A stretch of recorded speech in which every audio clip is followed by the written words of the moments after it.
What's going on, FPL managers? Welcome to another video from Fantasy Football Scout. It's not over. It's not quite over yet, Ryan, but it's nearly there. Game week 38 is upon us next weekend, and it's the last game week of the season. How has that flown by so quickly? But we're suffering pain, the highs and lows of the season, and that's kind of summed up in our most recent game week, isn't it, Ryan? A fairly decent one for me on free hit, but a little bit of pain for you. So tell us how's it been going? A little bit of pain, a lot of pain.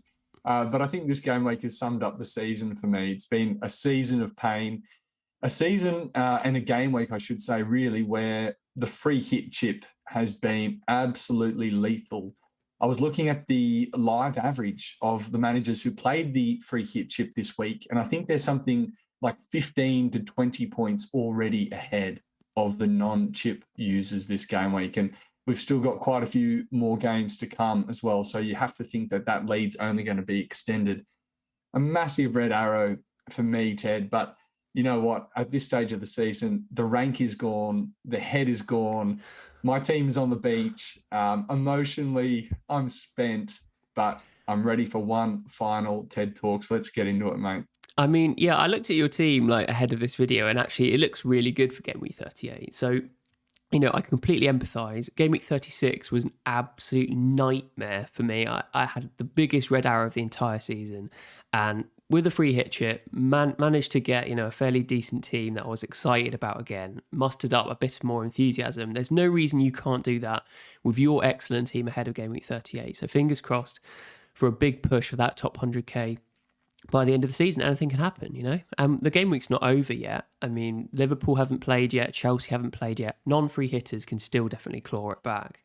But yes, it seems for free hitters, every sort of player that was template seemed to come in. So it's been the story of the season, really. It seems to be like the specific players for specific fixtures have always tended to come in over the season, over the big game weeks, over the big double game weeks. So yeah, it's just one of those things. Maybe it won't happen again next season, but I don't know whether it's a good thing or not. I don't know. It's just the variance is high at the end of the day, isn't it?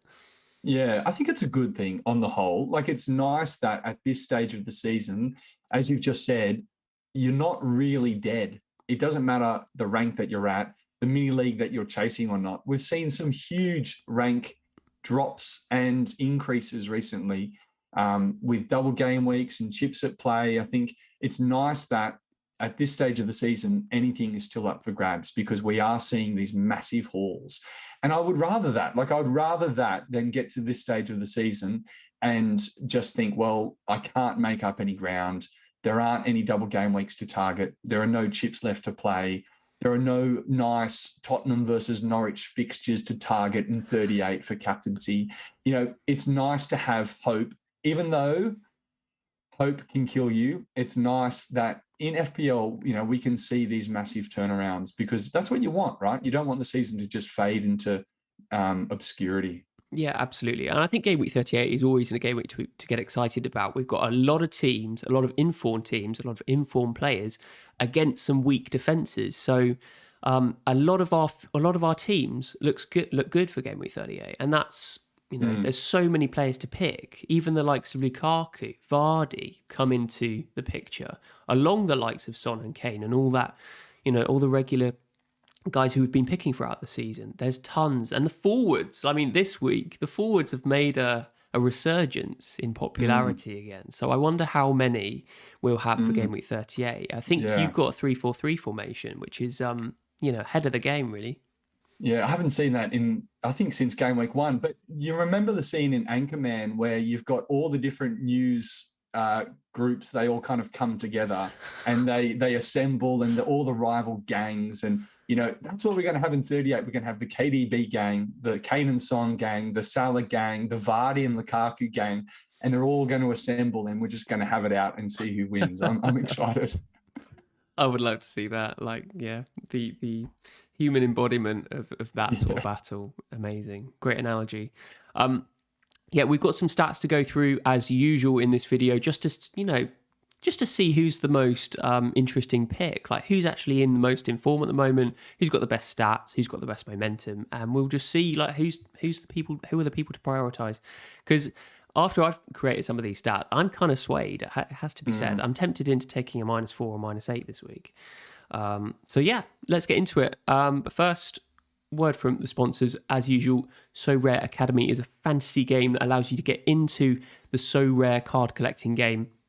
And it's completely free to play, this SoRare Academy. You pick 5 players from the top 5 European leagues. The deadline is Friday at 11 a.m. UK time.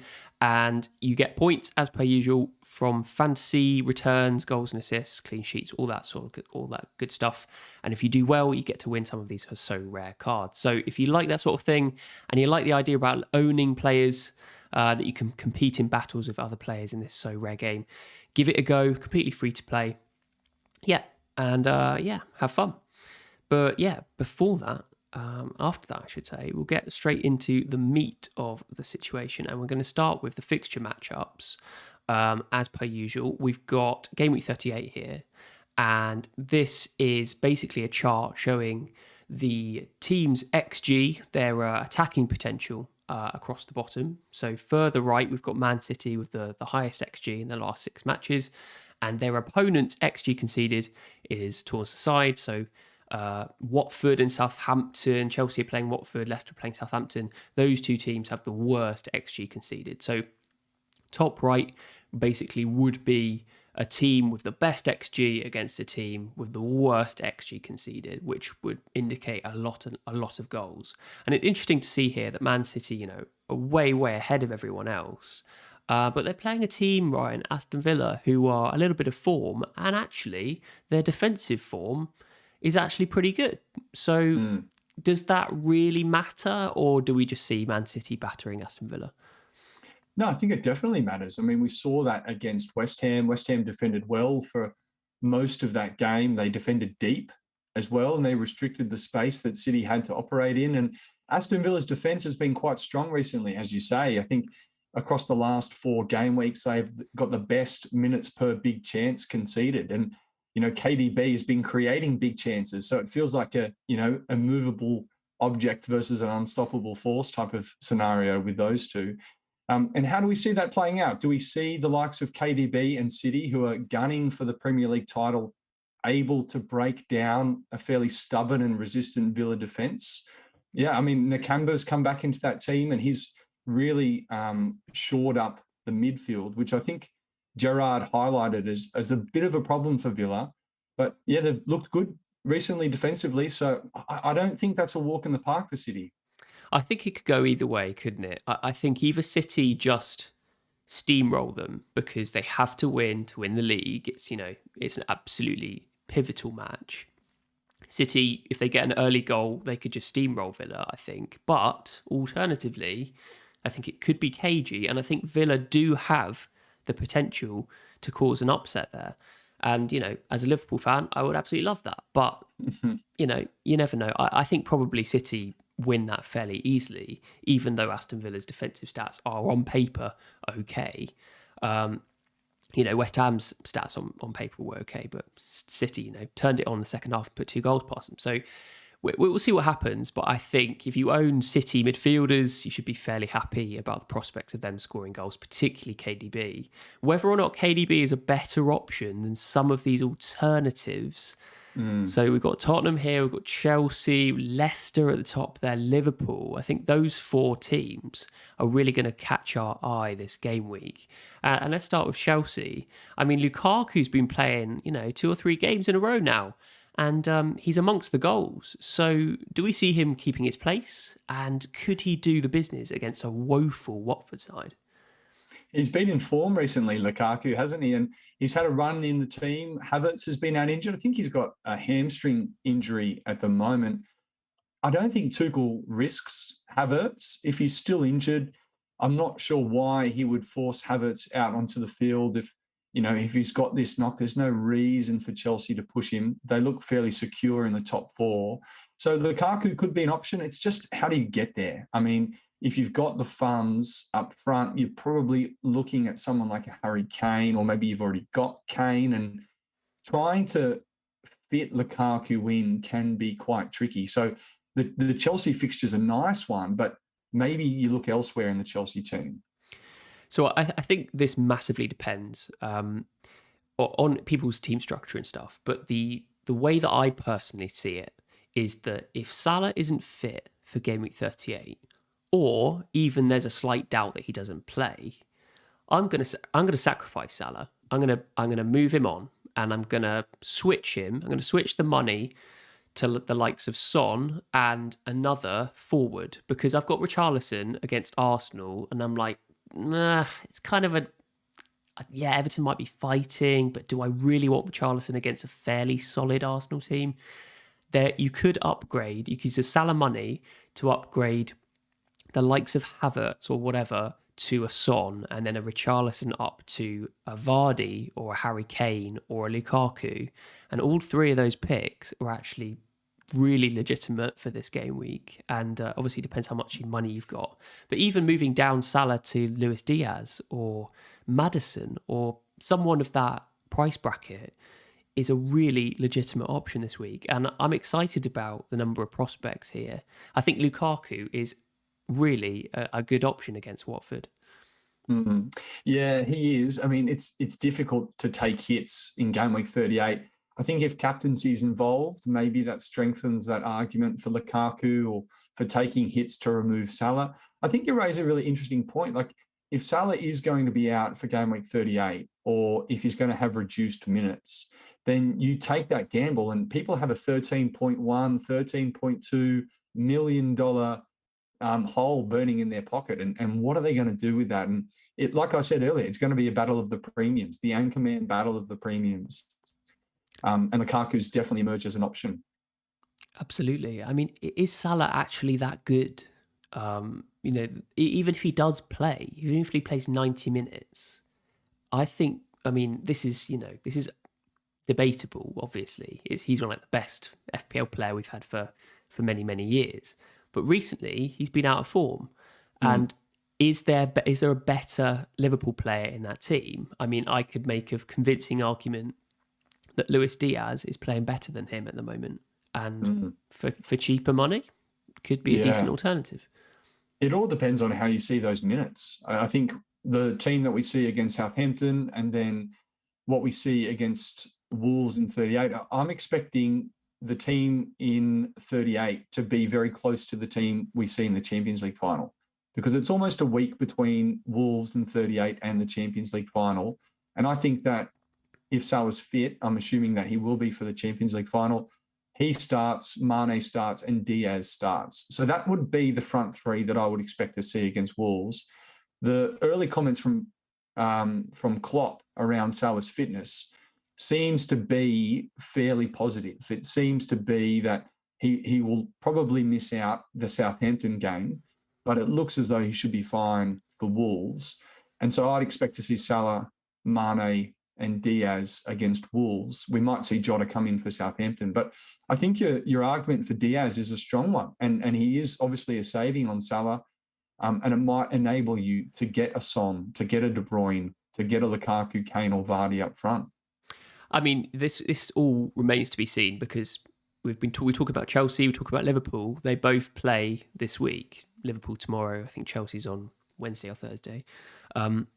But we get more information about who's starting, who's not, and we can make more of an informed decision ahead of game week 38. But I mean, I wouldn't be surprised to see the likes of Origi and Minamino come in for Southampton, because I mean, even Jota played a large proportion of that game against Chelsea, and Diaz only got taken off after the first half of extra time. So he's played 105, 110 minutes. So I think everyone is going to be knackered. And I think Klopp, I saw Fantasy Football Scout saying that the team news was pretty vague from what they could get, but there is a huge embargoed section coming out later tonight, which I think we all need to keep an eye out, because that will give some clues as to Salah's fitness and everything.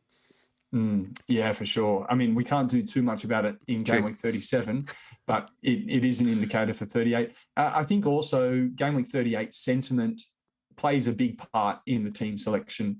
We're looking at the teams here that have the best fixtures, but you mentioned Origi. I'm not sure what he's doing next season, whether he's staying at Liverpool, but there will be players who are no longer playing for these clubs next season. They might be playing their last game at home. And it's very likely, we've seen it in Game Week 38 in the past, where we see mass rotation. We see players like Origi and Minamino who are potentially not playing for Liverpool next season, getting a run out for the final time at Anfield. So, yeah, the lineups could wreak havoc. And that's why when we look at this graphic, it's important to target teams that have something to play for. Tottenham versus Norwich, that's a great fixture here. When you factor in Tottenham's expected goals versus Norwich's expected goals conceded. And Tottenham, they will be at full strength. They are chasing top four. Kulusevski, Son, Kane, Sessegnon even as well. We can almost guarantee those guys are playing. And you compare that to Salah and the Liverpool players we're talking about, and you can't guarantee that those guys for Liverpool will be playing. And in Game Week 38, you don't want risks. You want assured starts if you can achieve that. And that's why I really like the Tottenham fixture. Oh, absolutely. I think it's the best fixture here, even though it kind of doesn't statistically say. I think the fact that Tottenham are fighting super hard for this top four spot against the worst team in the league over the course of the season, it's a marriage made in heaven. And I think you're going to be super happy if you've doubled up on Spurs, either with Son and Kane. I think is probably the best option. But even trebling up, I think is even a decent shout. You do lose that variety just in case Norwich pull out some weird, wonderful result against Spurs. But how likely is that? Fairly unlikely. Yeah. I think alternatives here, Leicester are a fairly decent alternative. They're not fighting for anything. But Vardy back, I think, just makes them tick a little bit better. And I think the team is almost built around him. That ball over the top is just so dangerous. And against Southampton, who can definitely capitulate, they've capitulated against Leicester many times before, especially as it's at Leicester. Yeah, we'll see. I think it's a decent fixture for Leicester for sure. So I could be tempted with the likes of Vardy and Maddison. The other fixtures here that could be good, Palace against Man United. Anyone who's brought in Zaha this week, 37. I think you keep him, and I think he's a really good prospect against Man United. He loves playing against them. Yeah, for sure. It's a great fixture. I mean, obviously he used to play for Manchester United, so there's always that element of wanting to prove a point when you come up against your old team. Palace at Selhurst Park, United do not want to turn up for that fixture. We saw how they played at the Amex against Brighton recently. Take nothing away from how well Brighton played, but I thought Palace were good against Villa. I thought Vieira has set his team up quite well. Zaha against United, that's a great fixture. I think if you've got Palace assets, you brought them in for this double game week. Yeah, I think they're a great hold in 38. Yeah, equally so. I think Brentford against Leeds is also a great fixture. Brentford typically score a few goals here and there, and I think Eriksen has been making them tick. And we'll see his stats in a minute, but they're really good. Eriksen's stats are good, and Tony also equally so. So if those two can knit together, I think either of those two against Leeds would be. And wouldn't Brentford love to send Leeds down as well, just to add to that? But equally so, it could be a tougher game than maybe is displayed here, because Leeds are absolutely fighting for their lives at the end of the day, aren't they? So, yeah. Against Brighton against West Ham, I think many people will probably steer clear away from that. Although Trossard and Welbeck, their stats are massively improving recently, but again, I'm fighting a losing battle here, trying to persuade people to bring Trossard and Welbeck into their team. So, probably one to stay away from. I think the only one I want to touch before we move on to the stats are Everton versus Arsenal. I think is a key one here, because Everton's a key fixture. Well, we brought in the likes of Richarlison, and a lot of free hitters have had triple Everton this week. But people that might have wanted to cover the likes of Pickford or Mikalenko, who aren't on a free hit, might be stuck with them against Arsenal. I'm just interested to see, Ryan, how do you see that game going? Yeah, well, I think it depends on how Everton finish double game week 37. If they get to the fixture against Arsenal and they're safe from relegation, I can see that being a bloodbath for Arsenal. I think that Everton don't travel well. They haven't travelled well this season. And, if they are safe, I think we might see some rotation from Lampard. Richarlison has been absolutely flogged in recent game weeks, playing with what seems to be some type of ankle injury as well. Calvert-Lewin's not really fit, but they wheeled him out against Brentford. So I think that, we have to wait and see what happens with Everton's safety. And if they are safe heading into game week 38, I really like that fixture for Arsenal. I sold Saka this week, for example, and I would be, interested in getting him back into my team if Everton are safe. If Arsenal are still chasing top four, which obviously it seems like they will be, you've got a motivated Arsenal team against an Everton team that's recently safe and taking one big sigh of relief. It's interesting to see Everton's defensive stats quite good here, though. I mean, Arsenal playing Everton. They're like second or third at the best defensive stats in the league over the last 6 matches. And I'm just trying to look at their last 6 matches just to see whether they've had easy fixtures. Not really. I mean, No. It consists of Brentford. Obviously, they just played that. Watford, okay, easy. Leicester, middling. And then Chelsea, Liverpool, Leicester again, and Man United. I think that's a fairly medium to tough run, and their defensive stats have really improved. So interesting.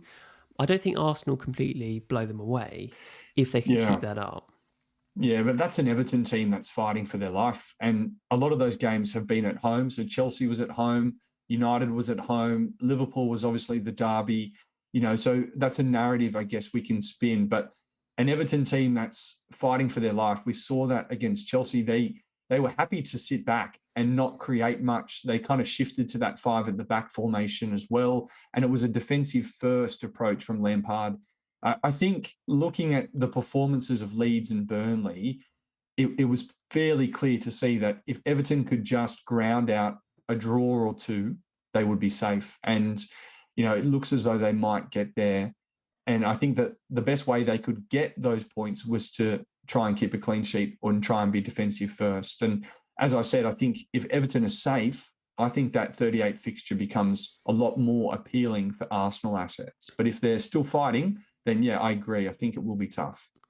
That bodes well for me holding Saka and, coming back to my old team, my non-free hit team, and Saka's just there. And Ramsdale, oh God, please give me a clean sheet, Ramsdale. It would be lovely. We'll move on from the fixtures and we'll have a look at the key stats. We've got big attempts versus small attempts as per usual here. And not surprising to see De Bruyne in the top right here after his 4-goal haul in 36, which was exceptional. I wonder how much that is inflating the stats here, but I think equally so. Throughout the last 6 to 8 game weeks, I think he's been excellent, and I think he's one of the best assets in the game at the moment. Absolutely on fire. We were talking about, we were alluding to it beforehand, the comparison between De Bruyne and some of these key Game Week 38 assets like Kane and Son, Vardy, Lukaku, Salah. All of these premium assets suddenly become, really difficult to fit in our teams. If you don't own De Bruyne, do you start looking to bring him in for the last game of the season, or do you think it's a little bit too late? Well, I think it depends on what you've got with Salah. Like we said before, if it looks like Salah's minutes might be at risk in 38, then I think a Salah to De Bruyne move is fine. And if you've got no other problems in your team, if you've got, I've got Coutinho in my midfield starting against City, that's a priority transfer out for me because at the moment I've got to play him. So if you've got one of those fixtures in your team that you really want to avoid, then I think you address that first. But if you've got no other issues in your team, I think going from Salah to De Bruyne for captaincy is a really, a potentially powerful move. And last season, Game Week 38, I went against the Salah captaincy with Mane, and that worked out. Obviously, there's risk in it, but De Bruyne recently has been incredible for City. And you're right, the statistics against Wolves, I'm not sure, we can expect 4 goals again from De Bruyne, but he's been at the heart of everything that City have done in an attacking sense. He's playing more advanced with more freedom. And I think obviously City need to win that game. So I think De Bruyne's a really good shout for captaincy in 38. I think he's not a bad shout. I think he will be understated in terms of his effective ownership because a lot of the attention will go to the Spurs boys. You know that they'll start. You know that they've got something to play for. You know that they've got a weak opposition. I think we'll see a lot of Salah to other premium moves, to be completely honest. I'm not convinced by him at all, that especially coupled with the injury. Obviously, we'll find out more. But his stats here, they're poor compared to the other premiums. And he's been sinking steadily over the last few weeks. Yes, he's got a few big returns, but nothing compared to what he's used to doing. And I think with that lack of momentum, really hurts a player who, 3 or 4 game weeks ago was going, I want to score 10 more goals before the end of the season. Well, that hasn't transpired. And Son is breathing down his neck for the Golden Boot. So I think Son will be heavily, heavily backed this week. Let's just say that. Yeah, but I still think that if Salah's going to start that game against Wolves at home on the final day for Liverpool, that's still a really nice fixture. So, I don't think Salah is the same asset that he was in the first half of the season, but Wolves at home, it's still a great fixture. And I don't think Salah's automatic. I don't think he just becomes a terrible option overnight. No, absolutely. Yeah. And I'm not saying that Salah's a bad pick by any means. But let's see how the extent of his injury, because it didn't sound too promising from Klopp. But if he's going to play against Wolves, I mean, De Bruyne just scored 4 goals against them. So, I'm sure Salah's competitive enough to be like, if you can do that, I can do it. So, who knows? But you can see Tony and Eriksen here on the right-hand side, really, really excelling over and above quite a lot of these other great options. So, do either of those tempt you for like a game week 38 punt, or do we prioritise other people here? Yeah, I mean, I think they are tempting, particularly playing Leeds. Eriksen with his set pieces. Tony is a threat from set pieces as well. Leeds, similar to Leicester, they struggle to defend set pieces. So I think that they're great options. But in one game week 38, when you're trying to make the most amount of ground that you can in one single game week, I'm more attracted to the players that are having those big attempts. Eriksen's quite low down there with regards to big attempts, and his big returns versus small returns, just 0.3 for Tony, 0.2 for Eriksen. When I'm looking at 0.8 for Jesus, 0.8 for Trossard, if you're tempted by a differential there, 0.7 for Kane. We've seen what Vardy can do recently as well. I would rather chase that kind of upside, I think, the bigger ceiling, if you like. I think Tony could offer that. I just don't think Eriksen can. Maybe he gets an assist, but in game week 38, you want someone who's got the potential to score a brace. I think all of Eriksen's points are coming through assists, aren't they? And really, his appeal is capped by the ability of his teammates to put the ball in the back of the net. And you've got the likes of Mbeumo and Tony and all of the other players who may be not as clinical as other players in the league. And even though Eriksen might be setting up these absolutely fantastic chances, which he is, he has to rely on other people in his team to convert those chances. And that is the cap on which that limits his appeal. So, I mean, the only reason why I would consider bringing him in is, for example, I am 0.1 off doing Salah, Havertz and Richarlison to Son, Lukaku and Kulusevski. So I can't do that. I'm 0.1 off. And then the next best player under 6.3 million is probably Eriksen, who's about 5.6 million. He's quite cheap. So he would be the only way that I could do that move. And it would be a compromise from Kulusevski. He obviously has that Norwich fixture. So if people have this combination of moves or a similar combination of moves, that is probably the only way I would consider Eriksen. But it's encouraging to see that there is an alternative in the 5 point whatever category just to enable you. Let's talk about Kane versus Son here, because Kane's stats always seems to be better than Son. But as we've seen, Son is like one of the best finishers, I guess, arguably in the entire world.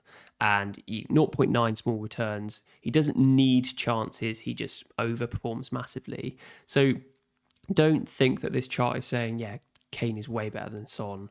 That's just not true because of the difference in their makeup, really. And I think Son had a few chances at the weekend, didn't he? And it was a shame. I mean, it took a couple of wonder saves from Pope to actually keep him out.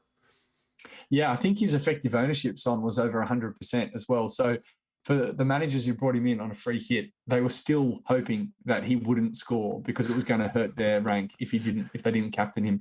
But you're right, like, you know, Kane obviously outscored Son this game week.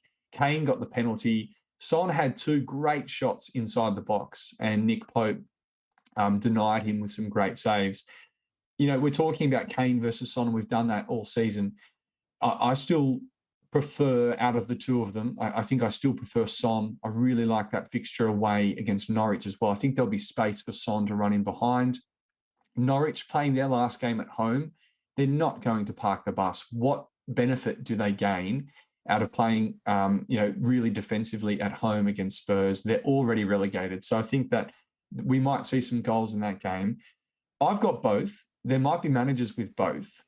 Where do you go for captaincy? If you want to captain a Spurs attacker in 38, do you go for Kane or do you captain Son? I think it has to be Son for me. I think Kane had numerous opportunities in that game, which he spurned as well. Only really scored from the penalty. And obviously that is an extra string to his bow, but how many penalties does a team actually get over the course of the season? It's actually not too many. So you can't expect to get a penalty against Norwich. I think because Norwich, they're pretty leaky defensively, and the leakiest defences who don't necessarily sit back and just sit. Norwich don't do that. They don't sit behind the ball for like 90 minutes. They actually try and play a little bit. And I think Son will just absolutely muller them. And I'm definitely not going without him this game week. It'll be a -4 or a -8 to get him in and captain him. I think, like, talking about is anyone who's free hitting this week, I'm kind of envious of you because you could try and fit in Vardy, Kane, Lukaku in a front three with Son in midfield and maybe the likes of Luis Diaz as well. You could probably fit all of those guys in and have a fairly decent team to go along with it. I think that's a really good fivesome to absolutely destroy their opponents this week. Interesting that I left De Bruyne out of that. I don't think you could afford De Bruyne, but I think because of Aston Villa's probably more of a difficult fixture than those other guys face. So interesting balance there, but interesting to see what free hitters do this week. Yeah, for sure. Although I don't think you can be too jealous of free hitters in 38 because I think free hit 37 was the answer to the question, when is it best to free hit? But yeah, I mean, I'm keen to talk more about these premiums because we've mentioned Son, De Bruyne, Kane, Salah, of course, and how do you rank them? We've had a question in the chat a little bit earlier as well about if I'm selling Salah, do I go for Son or do I go for De Bruyne? For me personally, I would sell Salah for Son. If that's what you want to do, if you want to sell Salah, I would go for Son over De Bruyne. I just think that fixture in 38 is so nice for Son. He is, of course, chasing the Golden Boot. De Bruyne has his own motivation as well. But yeah, I think that fixture for Son is better than what De Bruyne has against Villa, and I would play the fixture. I agree with you. I think Son is definitely the priority if you don't have him. So yeah, if you've got Salah and you're set on selling him, I think it has to be Son if you don't own him. And even if he is fit, I would also be tempted, to be completely honest. It might bite me completely, but I am tempted. If you can enable the squad around you and get rid of the likes of Havertz, who probably won't start, and Richarlison maybe in a tougher fixture, you can definitely enable your squad by downgrading to Son and spending the money elsewhere. So yeah, very interesting conversation here. And I think I'd be tempted to even take a hit to do that because I think Son is far and away the best captaincy. It actually really frustrates me, Ryan, because I'm awful at picking captaincy. And I've been dwelling on this recently. Like even Danny Ings captain blank in 37. I know it's not over yet. But it kind of just emphasises to me that I'm dreadful at picking captains. And I might just resort to just going with the top pick on the Fantasy Football Scout Yeah. captain poll, for maybe just setting the precedent for next season. That is Yeah. what I'm going to do. I'm going to take that Yeah. decision away from me, because it's, worsening my rank when Yeah. I'm trying to do my best to pick the optimal captain, but it just never seems to work. How have you fared Yeah. captain-wise this season? Great question. Yeah, I think that's a really interesting discussion point. I read Greyhead's interview with Fabio Borges. If you haven't read it yet, jump on the Fantasy Football Scout website and check it out, because Fabio Borges is probably the best FPL manager of all time. And Greyhead managed to interview him, which is pretty hard to do because he's so elusive. And one of the questions he asked was around captaincy and how do you pick your captains?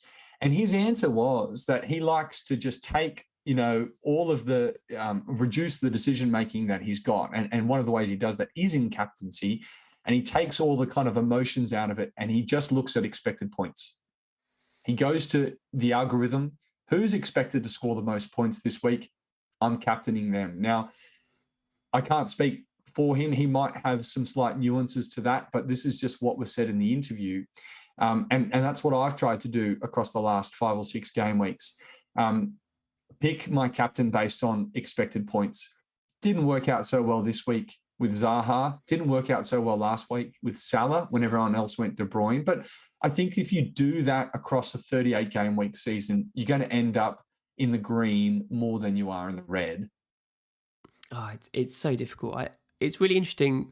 Do you pick it on expected points, or do you pick it on the most popular pick? And I guess the latter is just basically surrendering to, I am a terrible captainer. I'm terrible picking captains. I'm just going to reduce that variance, rank variance, by just going with the most popular pick. And that's kind of conceding. But with expected points, it also doesn't come to fruition every week. So No. I guess the point here is coming up with a strategy for the entire season and sticking with it, because the variance will iron out over the course of the season. But it's very frustrating when your captain blanks, and when it's like a succession of 6 to 8 game weeks where you can't get a captain right. It just feels like the end of the world, because you get most of your rank benefit through a captain, especially if they go off on one. I mean, I got a massive red arrow in 36 and I bought in De Bruyne. So I got his 30 odd points, but I didn't captain him. So I got a massive red arrow. Really, really strange. But it's just one decision and it's very frustrating. Yeah, it seems a little too powerful, especially in recent game weeks. Like Son absolutely destroyed people who didn't own and didn't captain him. And as you said, De Bruyne. And this week, if you captain Danny Ings versus captaining a Leicester player, you're already feeling that hurt. And trying to get the captaincy right, I think that's one of the most important decisions in FPL. But it's just one decision and it has so much impact.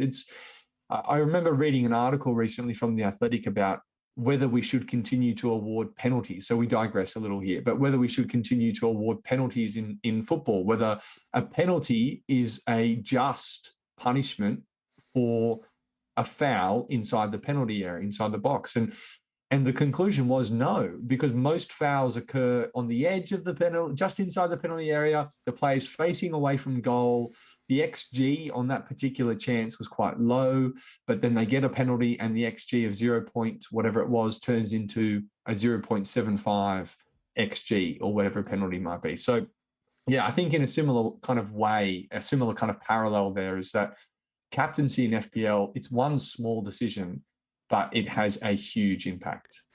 Really interesting. You've reminded me of a conversation I had with Seb on Deadline Stream a few game weeks ago, and he was basically saying that they kind of need to change the shape of the penalty box to be like a baseball field, like it sort of gets narrower towards the goal and then diagonally out, which would make it kind of roughly about right. If you got fouled in that area, you would have a very good chance of scoring a goal.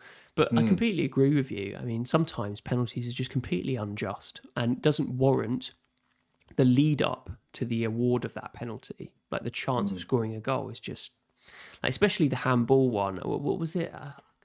Yeah, a Burnley handball, Ashley Barnes this weekend. We saw that. I mean, you saw the highlights for the Spurs Burnley game where That's Davinson right. Sanchez has kind of knocked this ball into the air with no real direction or aim, and it's struck Ashley Barnes's arm, and it's resulted in a penalty. Now, by the book, that's probably a penalty, but was it a just punishment for that action? I don't think so. It's almost like we should go back to the red card rule. That a player only should be red carded if he's preventing a clear and obvious goal scoring opportunity. It almost like they should take that terminology and apply it to penalties, because there should be some sort of lesser conversation to be had about, if it's some innocuous foul, then maybe there should be some, I don't know, a free kick on the edge of the box or something. I don't know, someone could come up with something more creative than that. But you're completely right. It doesn't justify it. We've got off on a bit of a tangent there, but it was a good conversation. Yeah, but you're right. Basically, the whole gist of it is little details, little innocuous things having a massive effect on the match and in FPL. So yeah, exactly.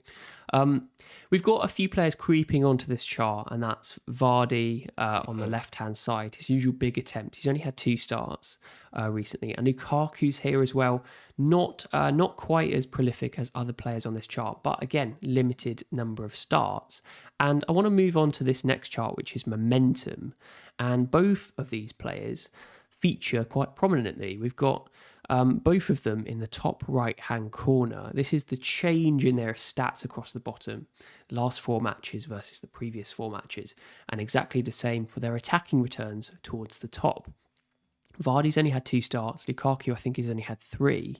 But they obviously have massively improved their numbers. And that's because they didn't really have numbers, I think, 5 to 8 game weeks ago. So take that with a pinch of salt. But at the end of the day, you can't deny if players haven't done anything before they've started scoring, and only very recently they are bang in form. And I think both of those players completely emphasise flat track bullies, and both of them have excellent fixtures in game week 38.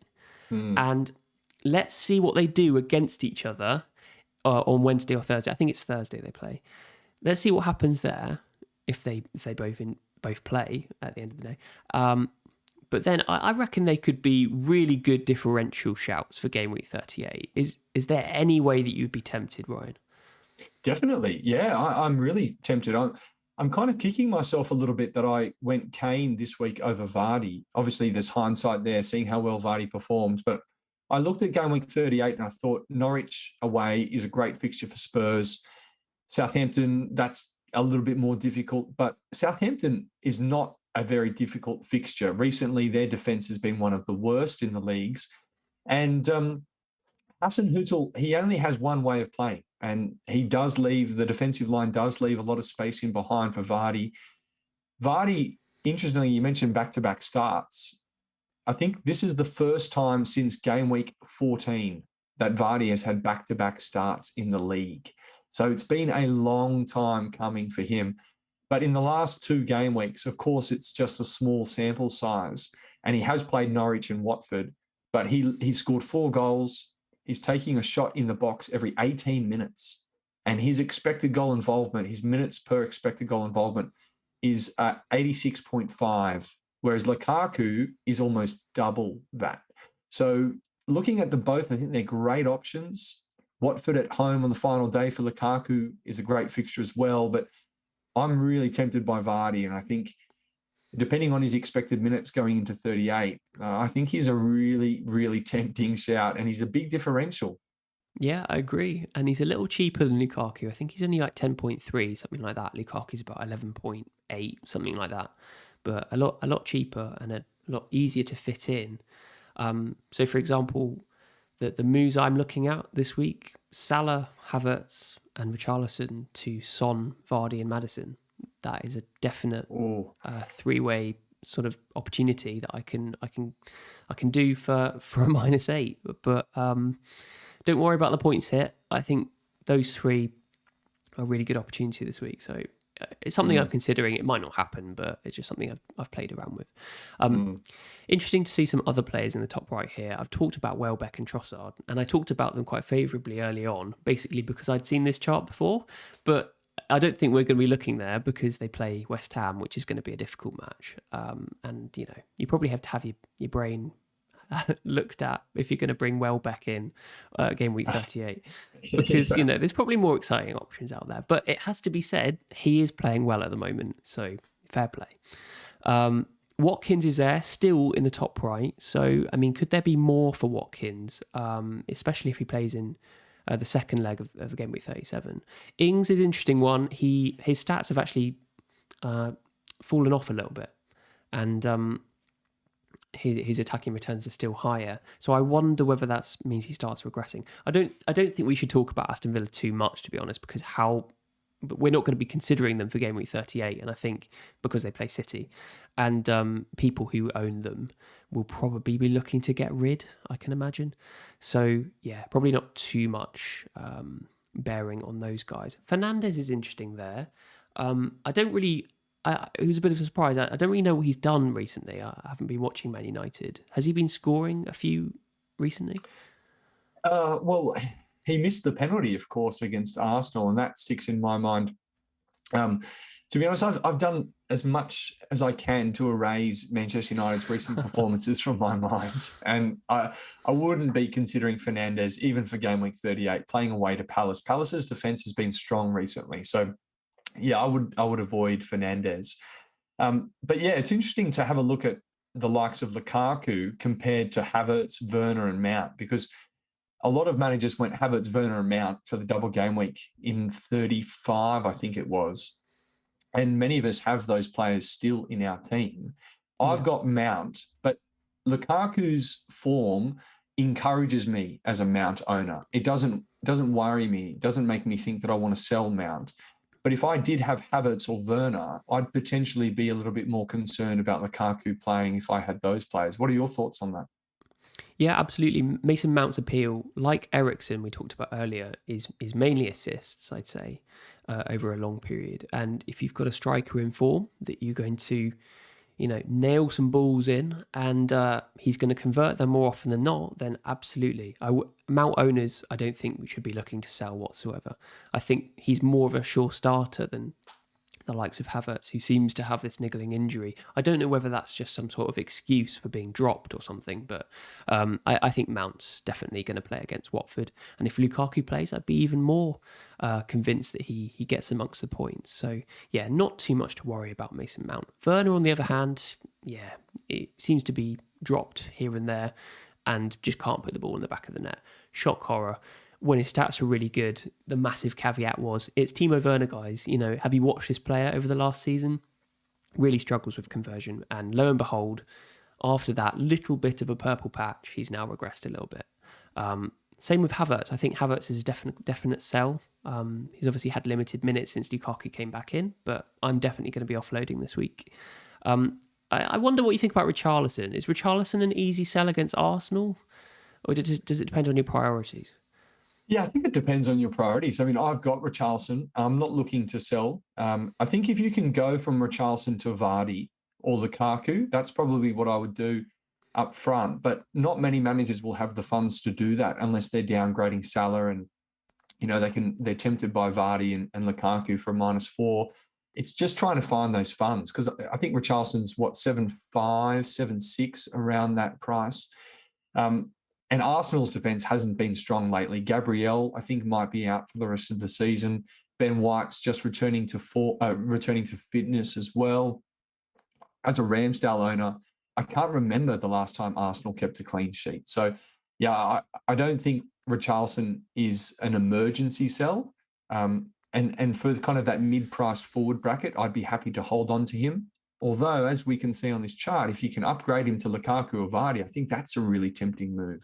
Yeah, absolutely. And something I'm very tempted by as well. And I say that with a throwaway comment, like, is Richarlison an easy sell straight after the fact he's got like 12 or 13 points already in game week 37. So that kind of might be madness to some people. But you're quite right. You raise an absolutely prudent point here about the fact that Arsenal haven't kept a clean sheet they've kept one clean sheet in 13 matches. an absolutely outrageous run of form in terms of poor defensive stats. So I think Richarlison could get something at Arsenal. You're absolutely spot on. So yeah, I think maybe only get rid of him if you can massively upgrade the potential on paper, like with a Vardy or Lukaku. But there's no guarantee that Vardy even starts in Game Week 38. I mean, they have to play against Chelsea. He might get rested in that, in which case he probably does start in 38. But I mean, he's struggling with injury. If I was Vardy and I knowing his personality, I think he'd want to play both games just to round the season off, which has been fairly frustrating for him. I think he's been suffering on and off with injuries throughout. But that's really that game's gamble. at home. Yeah, like I think Vardy starts 38. It's at home, and as we've already mentioned, I think that plays into the team selection. I think Leicester are playing Southampton at home. Vardy will want to get that match at home before the season ends, as you said. Yeah. The last thing I want to mention here is Kane's stats have got better in the last 4, and Son's stats have got worse. I don't know whether that has any bearing on our decision making between these two. If you can get both, try and get both. But I don't know whether that lack of momentum for Son really is actually there or not, because we saw he had a couple of chances against at the weekend. So I don't know. I don't think it plays much bearing, but it's nice to see Kane having those opportunities that might, transpire into goals, because typically when we see someone's stats improving from the last 4 game weeks, then they typically start scoring if they are underperforming. So I can see Kane getting something against Norwich. And that's not exactly the biggest prediction in the world, but it's nice to see that his stats are improving ahead of that fixture. So yeah, nothing rocket science here, but yeah, just something to be mindful of. We'll move on to the next chart here, which is actually the last one before we move on to see our teams, but it's just the points, really, the explosiveness versus reliability over the last 6 game weeks. And because it's a small sample size and Vardy has returned in both of the games he's played, and he's had a double-digit haul in both of the games he's played, he's at 100% for both of these metrics in the top right there, 4 returns in 2 starts. But it's interesting to compare who's the next player who is representing both of those different values, but to a lesser extent because he's played more matches. And Luis Diaz seems to be the guy who is most explosive and most reliable. Well, maybe not quite as reliable as the likes of De Bruyne or Trossard. That sounds strange. But yeah, Diaz, are we overlooking the Liverpool guy for Game Week 38? Yeah, I mean, it's really interesting to see where Diaz and Salah land on this chart, because I'm actually surprised to see that Salah has had such a high percentage of at least a return in the last 6 game weeks. And I think that goes to kind of show the perspective that we've got with Salah, is that he set these standards so high at the start of the season. And the outcome hasn't been there in terms of goals and assists for him recently. And so very quickly the narrative can twist and say that Salah is a sell, Salah is out of form, when in fact the stats might still be there for Salah, which I think Luke pointed out a couple of game weeks ago, which I think was a really interesting discussion point. But yeah, looking at the consistency of returns, Salah and Diaz are matching each other, but the key difference is in the size of the returns. And at the moment, it looks as though the percentage of double-digit hauls or returns for Diaz is far greater than for Salah. And I think with the saving that you can make on downgrading Salah to Diaz and then potentially upgrading Richarlison if you wanted to a Vardy or a Lukaku, or getting in a Son or a De Bruyne, I think that transfer is potentially justified, because at the moment, Diaz is outperforming Salah in these stats. Yeah, so Salah hasn't actually got a return in the last 3 game weeks. All of those returns were against, I think, Man United mainly, and then he got an assist against City in 32, and then an assist against Everton in 34. Otherwise, it was all in that Man United match, and nothing since then. So these stats actually might be looking better than they actually are, because Salah's been suffering from a lack of form. Whereas Diaz has got an assist against Villa in 36 and a goal against Tottenham in 36. So two returns in game week 36. He blanked against Newcastle, assist against Everton, and goal and assist against Man United. So arguably, he's been a little bit more reliable than Salah, even though they're on this chart, it kind of says that they're about the same reliability. I think Diaz is the one to go for, and especially with that saving. But, it's Mo Salah. He can turn it on at any different point. He could score 4 goals against Wolves, and we wouldn't be surprised. Yeah. So, difficult one, but the numbers don't lie at the end of the day, and I think Diaz seems to be representing better value at the moment. Yeah. And that's why this chart's so important, because in any given game week, anything can happen. Of course, that's stating the obvious. But you want to be looking for the players that have the higher chance of a double-digit return. That's where you're going to be making the most points. And so across the season, do I expect Salah to outscore Diaz? I probably do. But in any single game week, can Diaz outscore Salah? Yes, he can. And he's shown that recently, that his double-digit returns have been higher than Salah as well. And so you're really just betting for one game week. And Diaz has that capability. And in one final game week, these are the players that you want to be targeting for your transfers, not your Welbecks, even though he is here on the chart, but you want to be going for the players that are obviously higher, like Diaz, Son, Kane, even a Sterling, who is explosive if he does get the minutes. Yeah, I mean, I'm going to prioritise Welbeck over Son Heung-min this week. Yeah. Definitely not. No, but it's an interesting discussion. I think you could make an argument for the Liverpool guys. Whether you believe in this recent form, whether you believe in just a long-standing, I know the capability of this player, I'm not going to write Salah off.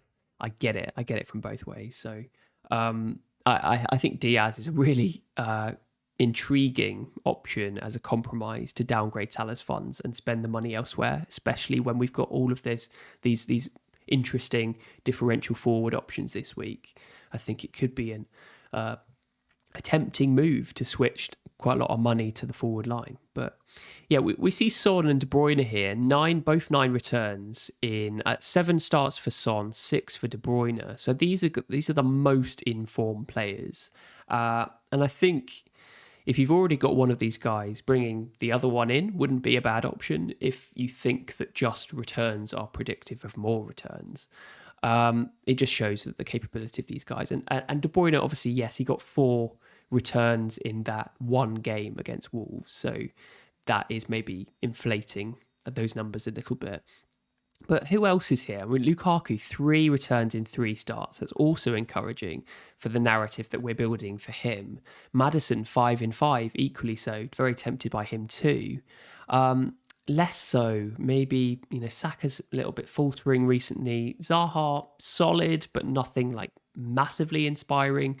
Richarlison, 5 in 7. Is that good for his price? Probably, yeah. Yeah. So there's I'm definitely happy with that. Yeah, I was just going to mention you've rattled off some names there, Ted.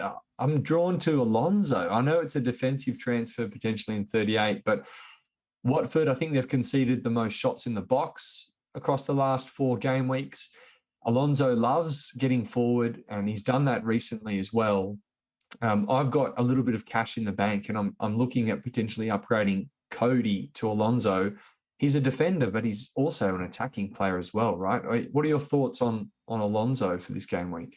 I'm happy owning. I'm kind of scared about the prospect of Reece James also going off on one like he did in game week 36. And yeah, another reason why I got a big red arrow is James absolutely bossed it. But I mean, equally so, I think Alonso has got a bit of form recently. So if you own both, I think you should be fairly happy about the prospects of attacking returns and a clean sheet against Watford, who seem to be pretty despairing at the end of this season. They don't look good. So yeah, plenty of interesting conversation pieces. And I think after game week 37, which seems to be all of the differential options seem to be hitting the ground. running for this specific game week, who also tend to have good fixtures in game week 38. I'm talking about the Leicester boys. It creates this whole wealth of options that we haven't previously been excited about in our teams, because recently we've just been focusing on the top 5 or 6 teams, Liverpool, Chelsea, City, and then Spurs and Arsenal. That is the main constituents of our teams recent weeks. But can we branch out? Can we go to Leicester now? Can we go to the Lukakus of this world for Chelsea? I know he's part of the teams I just rattled off, but even Zaha, even Tony, even Richarlison, they could all do something in game week 38, which is really exciting, Ryan, isn't it? So many options this week. Yeah, definitely. And that's what we want, right? We want the options so that the field is spread, because if everyone's going to be on the same team for 38, you're not going to make any rank increases. So we want people to be going for different options so that we've got more differentials, less players over 100% effective ownership. And that way we can make the rank gains that we want. I'm thinking about what we've been doing across the last 6 game weeks, and that is going to big at the back. Let's get double City defence. We need Cancelo and Laporte. Let's get Robbo and Trent, and we'll throw in Alonso or Reece James as well. And very quickly, City's defence, they've copped a few injuries. They look like an avoid. We've got rotation potentially with Robbo and Trent both having missed games recently. And there could be more rotation coming against Southampton. And now we're starting to think about, well, let's get on Vardy and Lukaku and Maddison. And, it does show that the template can change very quickly. For me, I think game week 38, I take quite a few hits, and I think I'm probably a little bit more aggressive in terms of my playing style as a manager. But in game week 38, I don't love taking too many hits. I think that it's very difficult for hits to be made back in one game week. I know you're talking about a -8. When captaincy is involved, it's a little bit different. But I'm thinking, well, where can I make one transfer that has potentially the most upside in my team without having to take hits and without having to use up a lot of funds? And for me, it's in midfield. It's the mid-price midfielders. We've got Diaz, we've got Maddison, we've got Mount and Saka, for example. A lot of these guys have fairly high ownership, but in one transfer, I can go from a Coutinho to a Kulusevski, or to a Diaz, or to a Foden, for example. And that's where I think that you can make those gains this week with just one transfer in midfield. I completely get what you're saying about the hits, limiting the hits, because you literally cannot make them back past game week 38. The only thing I would say is that game week 38, season on season, year on year, has always been high scoring. It seems like all of the teams that play against weaker opposition just completely batter them. And I think if you look at that upside and you assume that the same's going to happen this year, the likes of Leicester versus Southampton, the likes of Chelsea versus Watford, the likes of Spurs against Norwich, I reckon if you make those moves to gain that upside, which is immediately going to be yielded, it's not the worst idea, I don't think. I mean, I think it's a little bit better than usual game week, but I completely get what you're saying. It's a little bit more of a gamble, but there is upside there. Yeah, and I mean, we might get some early team news as well, which could force you into a couple of hits as well. There is upside. I've got, memories of Drogba scoring. I think he scored 3 or 4 goals at home to end the season a few years ago. And, I had him on my fantasy team at the time. So, there is upside, of course. It's just about making sure we target those teams that have something to play for, who will be fielding their strongest 11. Rather than the teams who are rotating heavily, playing the kids, playing the sentimental fixtures, sentimental players, I should say. And we've already been using this term on the beach. So it's about identifying which teams, which players have something to play for. Yeah, absolutely. And with that, let's move on to your team to see what you're actually planning for game week 38. Just for the benefit of anyone listening on the podcast, I'll read it out. For you, we've got Ramsdale in goal, Alexander-Arnold, James and Cancelo. Brilliant three in the back there. Zaha, Mount, Coutinho and Son captain in midfield, with Richarlison and Nketiah and Kane up top. So yeah, talk us through it. Yeah, well, at this stage, I've only got 0.9 in the bank. We're talking about teams that have something to play for. This team has nothing really to play for. There's a faint hope of top 100K, and I guess that's what we're going to be aiming for. I haven't checked to see how many points outside the top 100K I am. Obviously, I'll look at that after this game week's finished, and hopefully the gap is reduced. But 0.9 in the bank. I like the way the team looks. I've got Son and Kane for Norwich. I think that's going to be good. I've really like the look of James and Mount at home against Watford. I think James will play that match. I think Trent and Cancelo will play their fixtures as well. The two main players I'd like to change would be Coutinho and either Richarlison, if Everton have nothing to play for, or potentially Nketiah. But at his price, I just don't think that I'm really able to do too much upgrading Nketiah. So at this point, I'm fairly likely to just make the one move and go Coutinho. I've got enough in the bank to go Coutinho to Foden, but I'm actually thinking of going Coutinho to Maddison if it looks like he'll play that fixture against Southampton at home. Tempted by Kulusevski, that would give me triple Spurs. I just think that Maddison probably has higher upside, more goal threat than Kulusevski, who's probably got more assists than goal threat. So yeah, looking at Coutinho to Maddison doesn't really give me too much in the bank to do anything else with the team. And I've already sold Salah to fund the Kane move. So it's not like I've got the funds to bring in a Lukaku or Vardy up front. This is the trouble this week. I think it's really difficult because we've got Chelsea and Spurs with the best fixtures, and I think a double up on each of them is absolutely justified. But here we can see that you've only got one Liverpool player and one City player, whereas quite a lot of us maybe have treble Liverpool, treble City, but then we might not be able to get double Spurs or might not be able to get double Chelsea or whatever. There's so many options. And then we're not talking about Leicester as well. Like Vardy and Maddison equally as good. So we're all going to have to miss out on some of these options. Like Liverpool and City, obviously, it's going to come down until the final day of the season. They're both going to be playing, out of their skin to try and get a better result than the other one. Obviously, if City win, then it's over. But they're still going to be playing out of their skin to make sure that they get the result.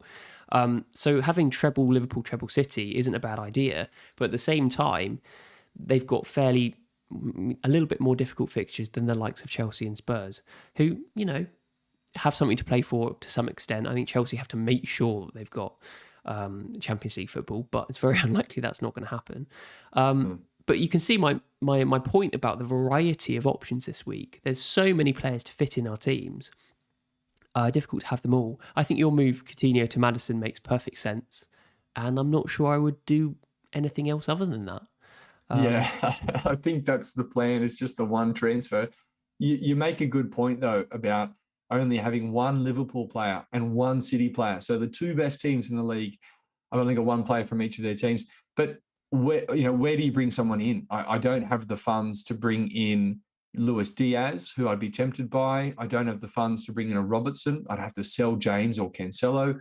I don't fancy bringing in Laporte. I think that City, even playing at home against Villa, I'm not sure they keep a clean sheet. I could go Coutinho to Foden, but he's been rested a little bit recently. And with De Bruyne playing that more advanced role, we haven't seen Foden playing false nine. What are your thoughts just quickly on Foden's potential? Now we've seen De Bruyne released further forward. Do you think his potential is reduced? I mean, when we always talk about City and we go, ignore the stats, just pick the players most likely to play more often. And Foden definitely fits into that category. I do think he comes back into the side for Game Week 38. He's been quite an important player for them this season. And I don't think Pep is one to just leave him out because maybe Grealish and Mahrez now take precedent just because they've played more recently. I mean, I don't know. I think Foden still plays, but his stats have been consistently mediocre over the season. And whether or not he gets a return it's down to potluck. How much involvement is he? Does he get a few cheeky small assists here and there? I don't know. I'm just happy owning, kind of assuming that he's going to play, but I don't think you should prioritise Foden over the likes of more explosive assets. Like, I think Maddison's a really good shout this week. Yeah, that's right. And I think you've nailed it there. It's about picking the more explosive option. And for me, Maddison is more explosive than Foden. I was just trying to have a look at Foden's points this season, how many double-digit returns he's got.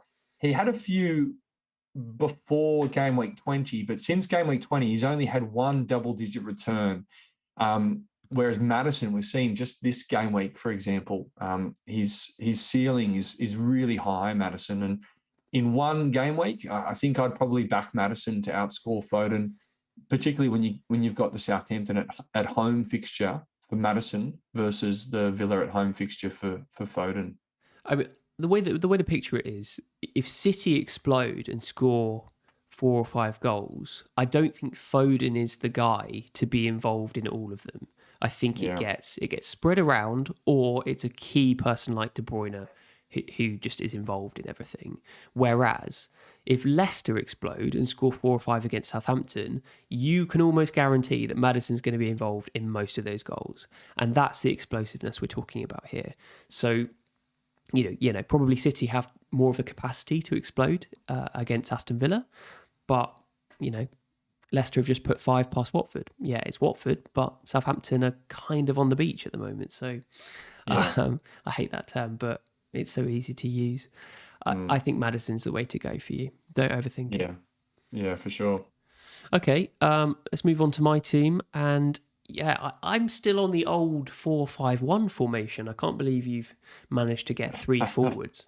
But I don't think there's any way I'm going to be able to get back to loads of forward spots. So I'm going to have to stick with this formation.